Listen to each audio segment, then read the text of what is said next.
अज्ञानतिमिरन्धस्य ज्ञानाञ्जनशलाकया चक्षुरुन्मिलितं येन तस्मै শ্রীগুরুবে নমঃ।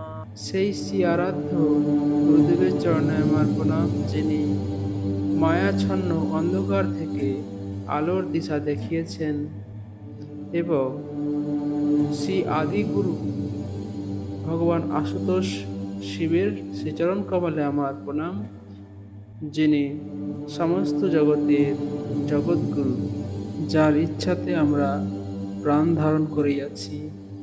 সেই পরমপ্রভু ভগবান শ্রী গোবিন্দের চরণে আমার মস্তক অবনত করি। বেদ পুরাণ আদি শাস্ত্রকে আমি প্রণাম জানাই, শ্রীমদ্ ভাগবতম ও ভগবত গীতাকে প্রণাম জানাই।